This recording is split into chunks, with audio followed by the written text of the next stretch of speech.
This is tutorial number 5, and it covers Catia V5 hotkeys. To start off, open up the Catia V5 hotkeys, which is included on the DVD.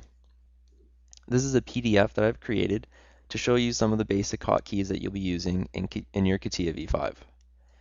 Now, these hotkeys will allow you to open and save, copy and paste, and move around your models with ease. So you're using your keyboard as your hotkeys.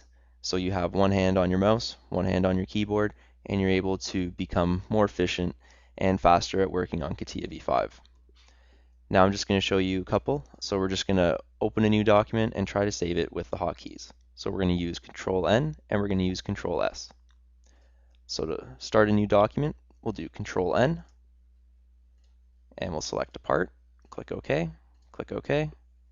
And now let's try to save our part. Let's click Control S.